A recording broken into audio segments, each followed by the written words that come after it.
welcome back to Whisky Wednesday. Another Wednesday, another whisky review by me. So, I've come to the end of my Bruichladdich whisky reviews. I'm sure I'll review more in the future, but for now, it's been brilliant. We've gone from the organic, to the Isle of Barley, to the 10-year-old, and finally, we're finishing off with the Blackheart 3rd edition from 1989. By the way, all these little bottles I got were from a tweet tasting a while back.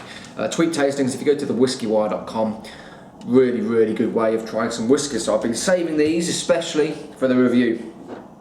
So just put those to the side. Now the Blackheart, just pour myself a little dram. The Blackheart, it's now on the 4th edition. This is the 3rd edition. When it came out, it was around about £100, so it's a fairly expensive one. And I think the price has jumped up significantly for the 4th edition. It's 22 years old.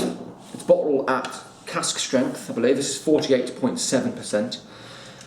And the idea behind it is Jim McEwen, the head distiller at Bruichladdich, he basically goes into the distillery once it's closed and he blends casks together, so no one knows what casks are used to make this whiskey. It's completely a secret.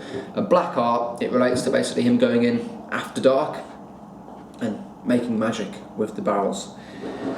So yeah, let's have a nose on this. It says on the bottle, the 3rd release showcasing the spellbinding craft of the head distiller Jim McEwen, another rare, beguiling and complex spirit, and a mystery of distiller and cooper's art indeed, a work of alchemy, the dark secrets of which Jim will not reveal. So even the guys that work at the distillery don't know what casks Jim McEwen uses.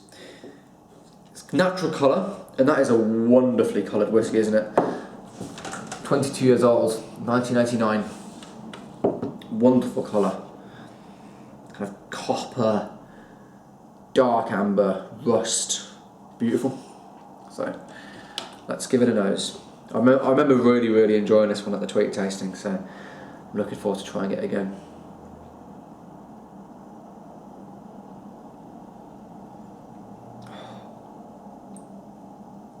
Oh, that's bliss. That is bliss on the nose. And I'm going to try and guess what casks have been used.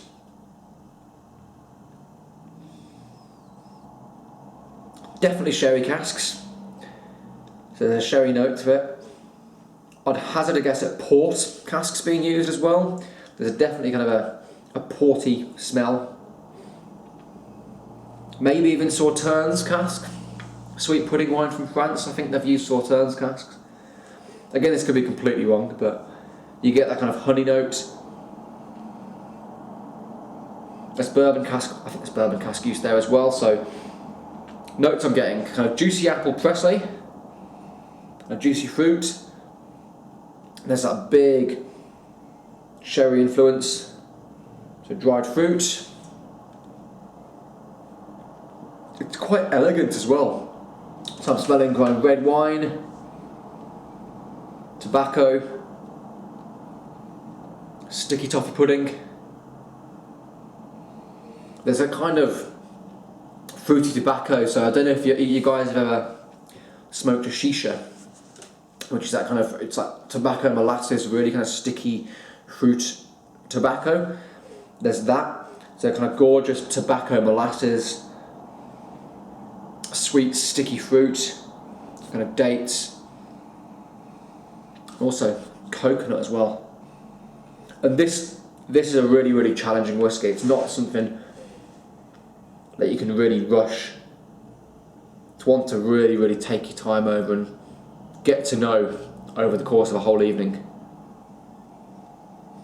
It's complex, but obviously I haven't got that amount of time to do it on the videos.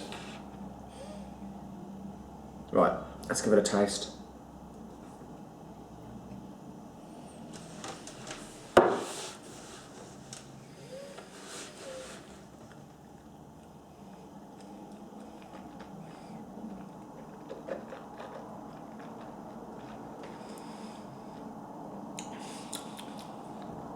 Oh wow, that's bloody superb. In the palate, you're getting a lot of oaky tannins. It's quite hard really, with the limited time I've got on the video, to really go into depth because it's so complex. And it's so amazing as well. It's almost kind of quite hard to put into words what notes I'm getting for this one. But subtle spices, so maybe kind of cinnamon, bit of ground nutmeg. I'm getting slightly kind of juicy, malty sultanas. I think I need another taste.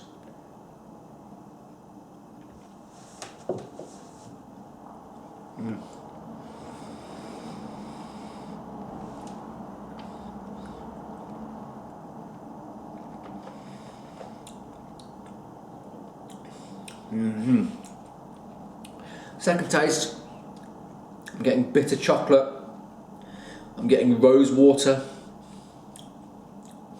I'm getting sweet malt, I'm getting cigars and juicy fruit and a macerated fruit cake, Christmas pudding, Christmas cake,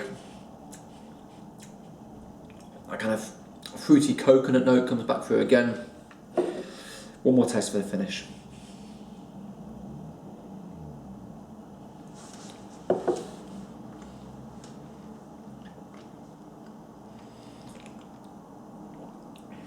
And the finish is really long, as you'd expect for something that's 22 years old.